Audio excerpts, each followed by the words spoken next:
I'm Chris Carter of the Locked On Steelers podcast. Today, we go over my top 10 defensive linemen in the NFL draft class. We start ranking those players and seeing where the best fits are for the Pittsburgh Steelers. It's going to be a fun episode. Let's get into it. You are Locked On Steelers, your daily Pittsburgh Steelers podcast, part of the Locked On Podcast Network, your team every day.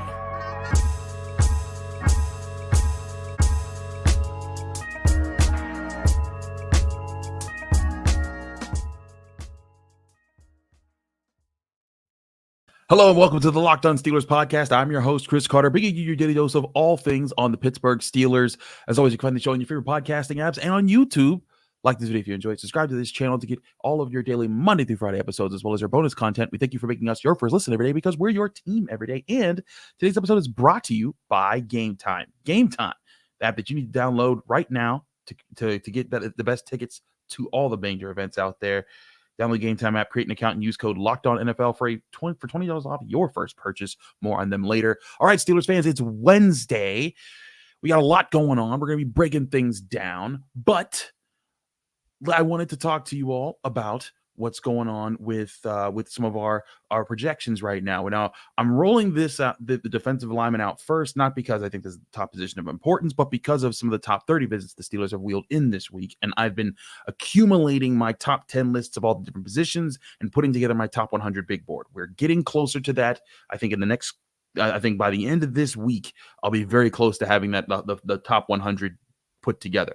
But I want to go over defensive linemen because the Steelers, like we said, this might be the week that the Steelers get very active in bringing in pre-draft visits, and it certainly has at least started that way through the first 2 days. Braden Fiske was a name that was brought in from the Steelers this week. Braden Fiske out of Florida State. We've talked about him a little bit. I think Alan Saunders and I talked about him on yesterday's episode. We like him a lot. But in other guys as well, Christian Boyd of Northern Iowa, and the latest, I believe now, is Maason Smith, who posted on his Instagram about his traveling. He was flying above Pittsburgh, so he'll be a visit very soon. So Maason Smith, a defensive lineman from LSU, both of those guys I named there in Braden Fiske and Maason Smith, both on my top 10 list. And I think it's going to be interesting to see when we see where guys fall, where they're projected to fall, and how it could fit with what the Steelers' picks are. Now, a reminder, if we go through and if we're looking at the top 100 players and we're looking at the top 10 picks, we're really just considering up to the third round. We're not really looking too far further. I just put on the screen for all our YouTube viewers a reminder of where the Steelers picks are as it stands right now. 20th overall pick in the first round, the 51st overall pick in the second round, and in the third round, you get two picks at 108 and not 108. 84 and 98. Those are just the point values that you have on the Jimmy Johnson chart. But anyways, so yeah, 20, 51, 84, 98. Those are the Steelers' first four picks that are stretched across the first, second, and third rounds. So with that, you're trying to find a defensive lineman somewhere. We're assuming that in this scenario, the Steelers aren't spending a first-round pick on a defensive lineman because of their other needs, and because we're looking at offensive tackle, we're looking at center, we're looking at corner, we're looking at wide receiver. But defensive lineman is somewhere in that mix, and I think that's where it's going to be interesting when we start looking at these players. So without further ado, I'll show you my top 10 list here on the screen here. I'll walk everyone through it because we have a lot of audio listeners that can't see what I'm putting on the screen, but listing from top to bottom, my first interior defensive lineman is Jerzon Newton, aka Jimmy Newton or Johnny Newton, the defensive tackle out of Illinois. I think he's a guy that's smaller, but he fits a lot of like the smaller profile type of defensive lineman that we've been seeing come into the NFL lately. I wouldn't put him on Kalijah Kancey's level, but I think of the same ilk with what he brings to the table. He's quick, he has really good hands, and when you leave him in one-on-one situations, he can win them more often than not. Right after him, and both of them having similar values to me as being mid to late first rounders, is Byron Murphy II out of Texas. A really good athlete.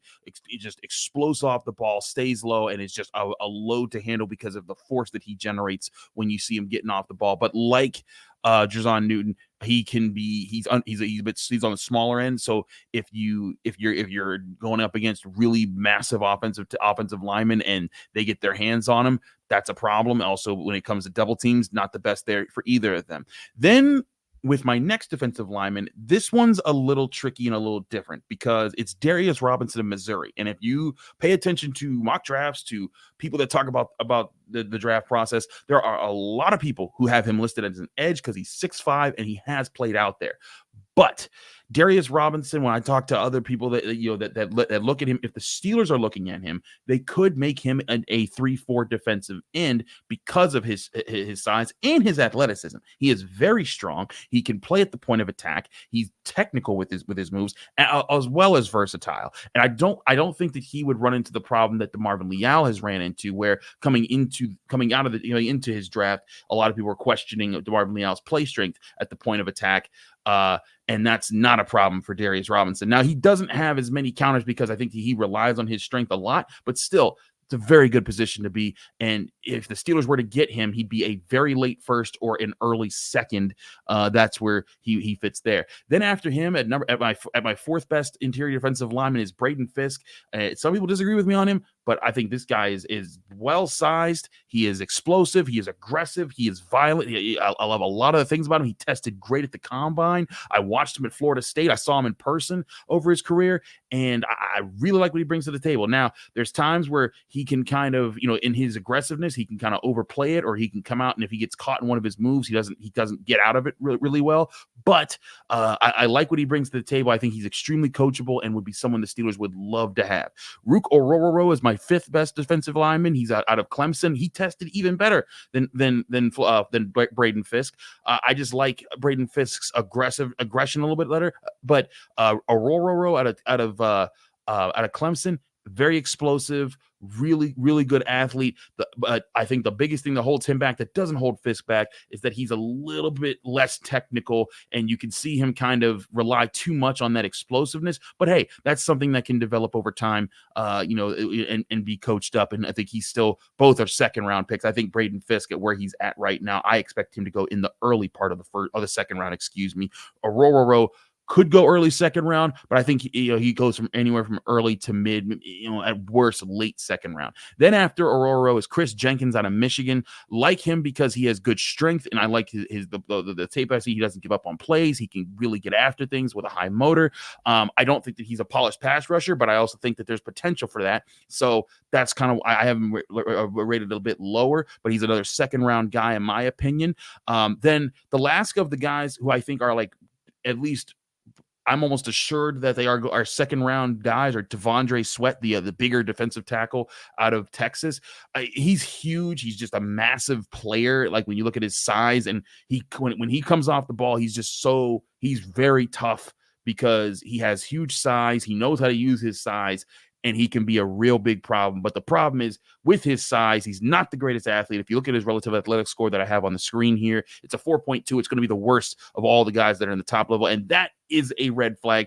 But I look at just his size, and I'm like, if you can get this guy to learn how to be a little bit better of an athlete and not get exhausted as fast and be a little bit more consistent, Devondre Sweat would be a huge problem for offenses to deal with in the middle of the defensive line.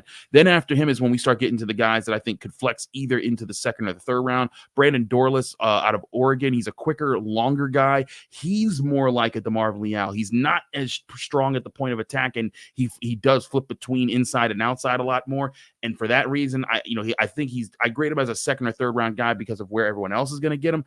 I don't think that he's the best fit for the Steelers, but as far as ranking pure talent wise, I think he's my eighth guy as a defensive lineman. Last two guys here, third and fourth round projected guys. Maason Smith is my ninth guy out of LSU, 8.4 on the relative athletic score. Quick, big, and he can move around the line. I think that he's polished. He can get a little high, and he doesn't have that many pass rush moves.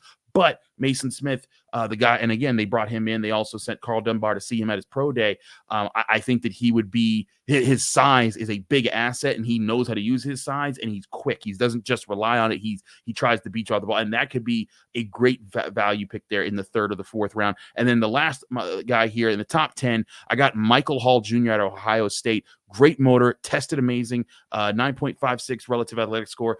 But like the earlier guys we talked about, he's smaller, and he also has an injury history, as does Maason Smith. So there's my top 10. We're going to take a quick break. When we come back, I want to take a closer look at this top 10 and see, hey, where do these guys fit? with what the Steelers want to do, how they want them to work, because Keeanu Benton had a good first year, what they want to do with him moving forward, and finding the right partner there. We'll explore that and a lot more here on the Locked On Steelers podcast right after the break. I'm your host, Kris Carter. Stick with us. We'll be right back. But first, I want to remind you that this show is brought to you by Game Time. Game Time is the app you can download right to your phone right now to buy tickets to your favorite events without it being a stressful process. Game Time is the fast and easy way to buy tickets for all your sports, music, comedy, and theater events near you. They give you killer deals on last-minute tickets, and they have a best price guarantee that can't be beat, so you stop stressing over the tickets and start getting hyped for the fun that you're about to have. The Game Time app is an app you can download right to your phone, or you can go to their website, gametime.co. But either way, they allow you to book tickets even up to the last minute, even up to an hour after your event has started. And each time you're getting a chance to go into the app, see the view from the seats yourself, make sure you're getting the exact value you want, and you're always getting the best prices. Flash deals on anything. Right now, there's a lot of basketball games, a lot of hockey games, baseball season's back, but maybe you want to see a stand-up comic, or a show at the theater. That's where Game Time's going to come in. They have all these different deals that are going to be amazing for you, and so many different events that are out there. And their best price guarantee can't be beat, because if you get tickets at Game Time and then you find tickets somewhere else in the same section or row giving them for less, Game Time will credit you 110% of the difference of those prices. Snag the tickets without stress with Game Time. Download the Game Time app, create an account, and use code LOCKEDON for $20 off your first purchase, or go to their website, gametime.co. Terms and conditions apply. Use code LOCKEDONNFL. Excuse me, it is Locked On NFL for $20 off. Download Game Time today. Last minute tickets, lowest price guaranteed.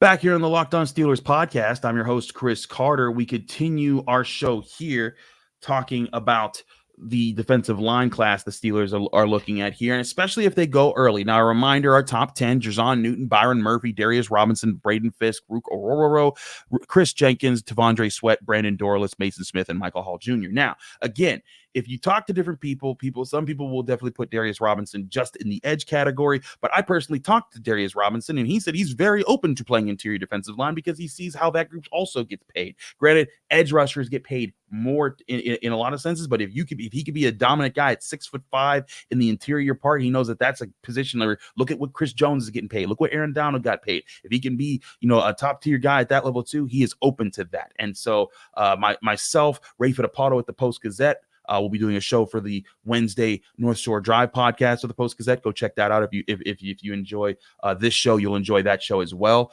We do with our Post-Gazette guys there. I've talked about there, but also if you go to SteelersNow.com, they have him listed as an interior defensive lineman, because they acknowledge that's part of his part of his thing there. Now, I want to look at how this defensive line could shake out when we start looking at the different players here.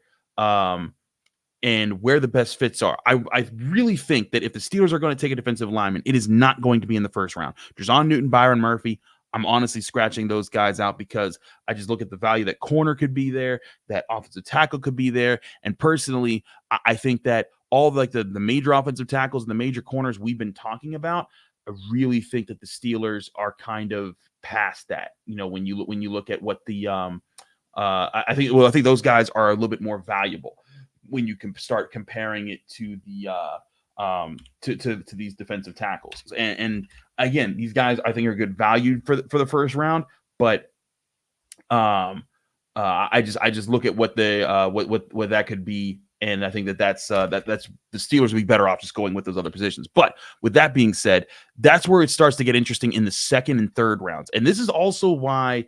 Whereas we talked about, we talked about with a potential of maybe going and getting a center in the early part of the second round if you trade it up, and center's the bigger need right now, right? But there is some great value with some of the defensive line prospects of these guys and how they could be moving forward when you look at what the Steelers could get. As far as a value here in the second and third rounds here, especially Braden Fiske. Someone asked me if he's my Keeanu Benton of this draft class when the Steelers announced that, hey, he's visiting and he's the guy here. he's a guy that they're taking a closer look at. I wouldn't say that he's the Keeanu Benton. I really like him. I think that he does a lot of things really well. And I think Braden Fiske might be like one of the more ideal fits with Keeanu Benton. I think that both of them would just be mean dudes. They would be the bad boys of the interior defensive line. I think those two guys, and not just them, there's other guys too. I think like if you got a Newton, a Murphy, or a Robinson, I think that all four of those guys could be, bad dudes with him. But I think Braden Fiske is where you start to, if he's slipping down in the second round and the Steelers find a way to land him, that would be, to me, a really good hit to play next to Keeanu Benton for years to come.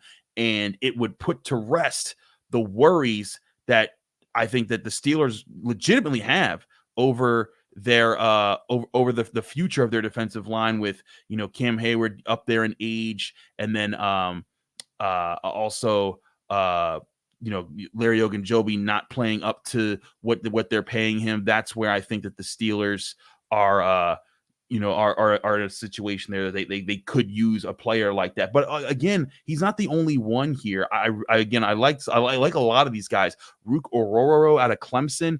He's so explosive, and he's like the epitome of when Mike Tomlin was talking during the Pivot podcast last year, and he was talking about how he loves to coach players that he loves to run to coaching players that need to be coached up. He's like, that's part of the job there. He wants the guys that are really talented, that if you just do the right things with them, they develop into stars. And I think that's where Orhorhoro could definitely be of that caliber. And I also think similarly to Kris Jenkins. Kris Jenkins is like a strong player out of Michigan, but he's a guy that, I think that he has potentials to be a better pass rusher, and he's flashed it at times, but he just hasn't fully realized it yet.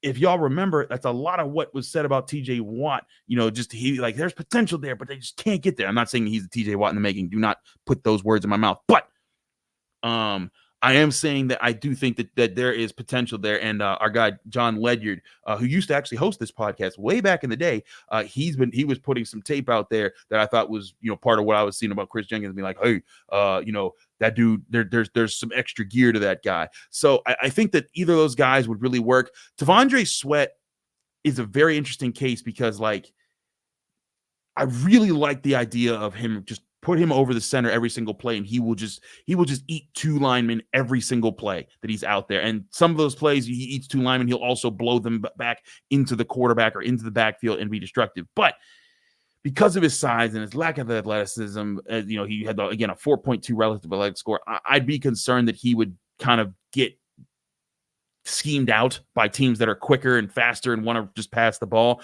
And so I'm a little hesitant on making him there, but I do think that there's some teams going to take him in the second round. But after him, there's still guys that I think could be really interesting. Again, I'm not a big Brandon Dorless guy as far as the fit for the Steelers, but Maason Smith or Michael Hall Jr., both bring different things to the table. Maason Smith, again, a bigger guy who can move around. He's quick off the ball. And I think he's another guy that can be coached into having more pass rush moves. Michael Hall Jr. is a smaller guy with the pass rush moves. He has quick hands. He has great counter moves. But he's on the smaller side. And so it all depends on what you want to pair with Keeanu Benton, right? Do you want to get the guy who is also a big, massive player? What the Steelers tried to do with Cam Heyward and Stephon Tuitt. But don't forget, like Javon Hargrave, well, he wasn't like tiny. He was smaller than those guys. I mean, Cam Heyward, Stephon Tuitt, they were like, 6'5", 6'6". They were huge, massive defensive linemen. Javon Hargrave was more of like your average size defensive lineman, and he was still great. And they just couldn't keep him because they couldn't pay both of those guys and everyone else that they were already paying on the Steelers roster. So again, looking at the best fit, what would be the best fit here? I think the biggest thing is, hey, who can command matchups, who can command attention in the interior part of the defensive line faster. And if one of these players in this top 10 list can be that guy in the second or the third round, I really think that it's a great chance for the Steelers to solidify the future of the defensive line. And let's also say this: I don't think DeMarvin Leal can never get better. I don't know if he will. I don't know if he'll bounce back from not being a healthy scratch at the end of this season. But I do think that he still has potential, and I think that I've talked about the potential of maybe them trading him if they can't find the right fit for him on the roster. But I do think he has potential, and there's still a chance that if you find another really good defensive lineman in this class, to pair with Benton, that the three of them can be a nice rotation, because then you're not asking too much of DeMarvin Leal in the very future. But again, I think you're centering this around Keeanu Benton, who he was a guy that when I met met him at the combine, I was like, oh no, that's a Pittsburgh Steeler. I don't think I really met that guy this year, just a guy that just screams Steeler. I'd say Fiske, it would be very good for them to get. I think that he would be an ideal situation for them, but I also think that Orhorhoro could be a really good talent there. I really like the idea of him or Jenkins or Smith or Hall in the later rounds. And if you get a Smith or a Hall in the third or the fourth round, I think that might be the ideal value that allows you to do the other things that you want to do in this draft, because that's the other issue here. It's not just getting a defensive lineman. It's getting a defensive lineman around getting a new center and getting a tackle or getting a top flight corner. If you're getting a defensive lineman, you're getting one of three players, and you want, and really, I think that you want him to be that third of those top three that you're talking about there. So you're talking about your earlier third round pick, which I believe is the 84th pick. Yes, the 84th overall pick or so for the Steelers. So I think that's where you is. And if you're looking at where at least I rank these guys,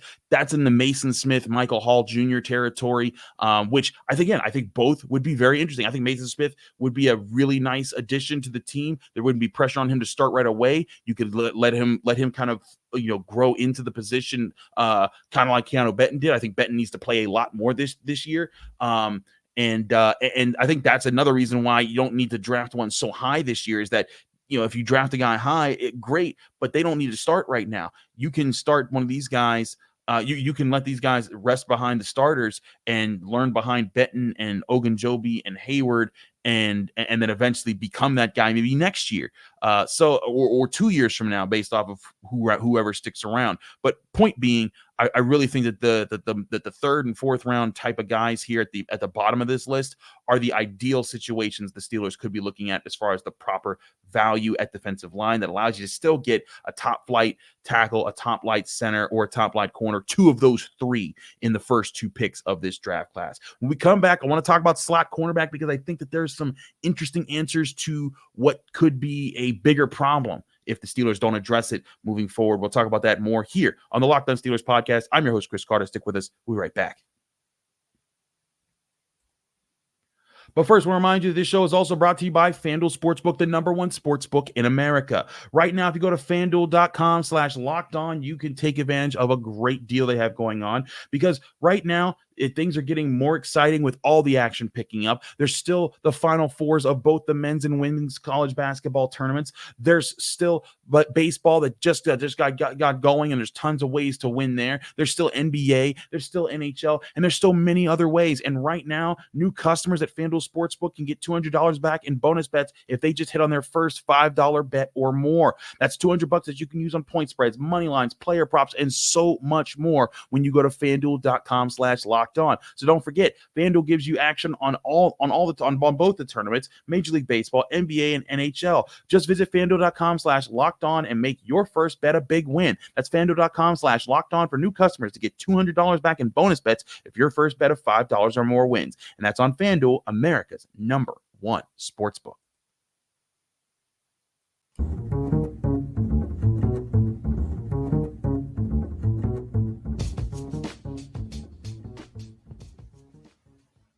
Back here on the Locked On Steelers podcast, I'm your host, Chris Carter. We switched topics out of the defensive line, and I want to get a little specific here when we're talking about options here for the Steelers in the secondary. We've talked a lot about the outside corners, but I want to talk about the potential slot guys, the guys that could fit in there in the middle of the defense that could be really interesting to help out there. And there's an interesting smattering of players and where to get this. And it's also, one of those tougher things to judge. Hey, where do you want to get this guy? Because where do you want to get this position? And how high do you want to invest in slot corner? Because slot corners typically value-wise, when you look in the NFL, they're not the highest valued guys. You want your highest valued guys to be on the outside because they take away the number one and two receivers more consistently than the guys who play in the slot. So that being said, like, these aren't guys that I'm projecting to be first-round picks or anything like this, or a position that gets drafted in the first, unless it's Cooper DeJean, because Cooper DeJean is a guy who, by the way, he now will run at his pro day, I think, next Monday for Iowa. That'll be an all eyes on him situation, because everyone wants to see how well Cooper DeJean runs. And if he runs amazingly and, kind of like Quinion Mitchell, he may become the top corner in this draft again. There was at one point he was. If you look at Pro Football Focus, they recently redid their big boards and moved him up to the number one spot in their cornerback rankings. And so that's just them. There's other people as well that look at different things. But if you're looking at a slot corner, the first one that's like a pure, definitely a slot corner type of guy in this draft class is Mike Sanderstill out of Michigan. Now, Mike Sanderstill, and I think I've talked about him before on the show, but if not, if I haven't, if I have, bear with me. If not, this is my evaluation out of when I've watched him and when I've just looked at certain things about him.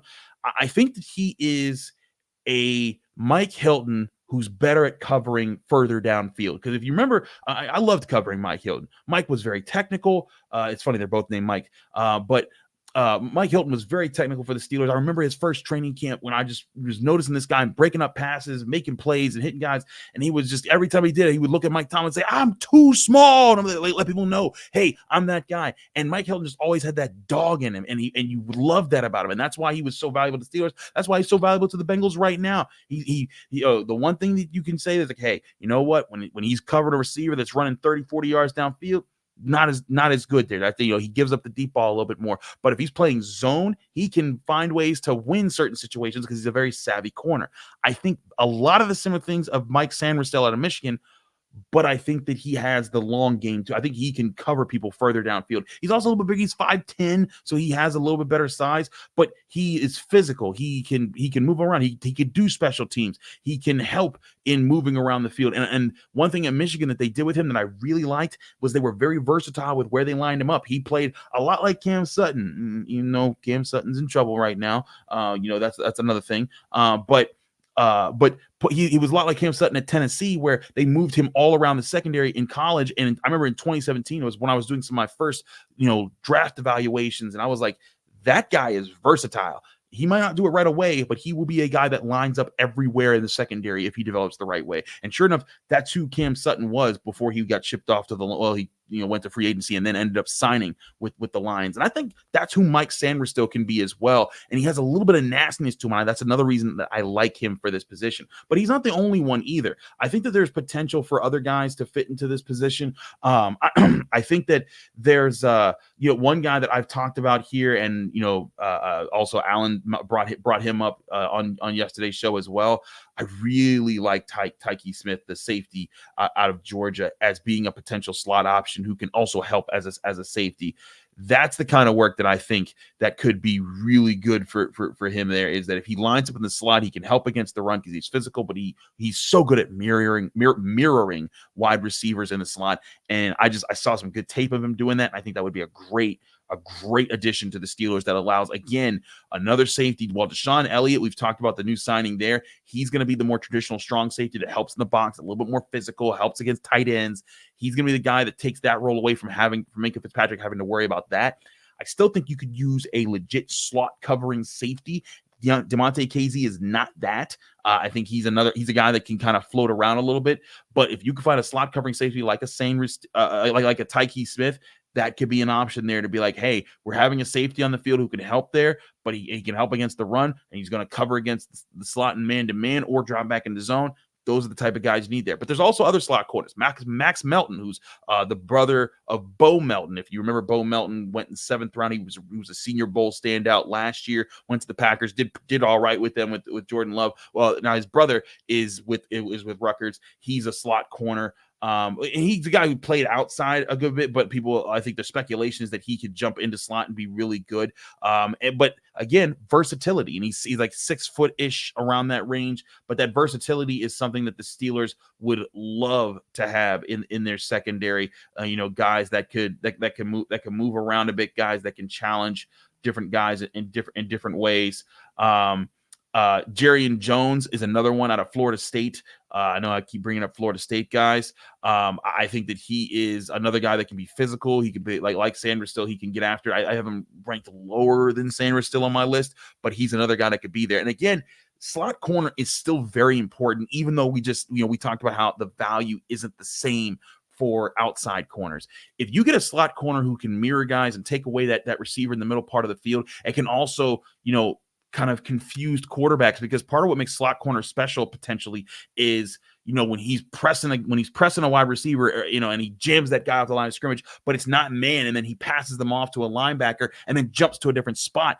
That's the kind of stuff that can really get mess with quarterbacks' heads when you're like, man, he's ruining the timing of our routes here, but he's also not where I'm predicting him to be, and it's forcing me to either slow down my process or, oh no, I just made a big mistake. So the Steelers haven't addressed slot corner. Shannon Sullivan was not re-signed. I think that this is another position that they're waiting to see how it plays out in the draft, and they don't get who they get. They'll get a free agent who has some experience there. Because I think they ever since Mike Hilton, they haven't really invested into the position. Arthur Maulet was the guy for a couple years. Again, liked Arthur Maulet, but not a position that they were going to pay a whole lot for. I think that could be, Shannon Sullivan was another attempt at getting a cheap option here. If they get a guy like some of the guys we were talking about there in like the middle rounds, that could be an interesting fit there. As far as a guy that could fit there, I'd be interested to see also like a Josh Newton because of his size out of TCU. He's also a guy that would probably go like 4th, 5th round maybe, but he's a guy that was really good in man coverage and really good at mirroring. So like a guy like him could also fit there. And other guys that I think that could be could be interesting to just give shots in the middle to late rounds. Kalen King out of Penn State could be another guy that you try to force into the slot because he doesn't have great length like Joey Porter Jr. and some of the other guys that they're trying to make into corners like Corey Trice and them. But point being, there are plenty of options for someone to cover the slot in different ways in this draft class. How the Steelers want to go about that will be interesting if they go about it at all, because they could go through the draft process and you know what, hey guys, with all the other needs, you got the defensive lineman and the offensive tackle and the center and the wide receiver. I mean, let's be real. If they hit on all 4 of those positions of the draft class, you will not care about slot corner. You know what? Great. That's awesome. You address some of the biggest needs. We'll figure out slot corner somewhere else. That's what the Steelers could be thinking there. But at the same time, if you could get that with it, and this could be another, there's several options to hit there. If that's one of your hits in the draft class, it could be a really good positive. So just another thing to keep in mind is slot corner as a mid. I don't think they would draft a guy like that in the 2nd round, but like when you get to, especially to that, like those 3rd round picks, maybe there, if the player offers more position flexibility, but definitely 4th and 5th rounds and 6th, like when you get to that later part of the day 3 of the draft, that's where slot corner could really come into play if the Steelers didn't get like a Cooper DeJean or a Mike Sanders still or something like that. We'll have a lot more as we continue to break things down on the Locked On Steelers podcast. I'm your host, Chris Carter. Follow me on Twitter and Instagram at Carter Critiques. Read my work at the Pittsburgh Post-Gazette, post-gazette.com for that. Tomorrow we have a special guest. If you know who he is, you're going to be excited when I tell you his name. His name is Derek Bell. He's been a guy who's worked with the with Steelers now. He's Steelers_DB on Twitter. He breaks down a lot of great film. Derek has been doing a lot of great work with SteelersNow.com. And if you've watched his shows or if you've seen anything here, we're gonna go back and forth about different prospects and get his aspect on it, because as much as I try to study film and add it to them, that's Derek's MO. That's all that he does. He breaks that stuff down. So it'll be really exciting to see what he has for our show tomorrow. So stay tuned for what could be happening there on the Locked On Steelers podcast. I'm your host, Chris Carter. We'll see you again tomorrow right here on the next episode.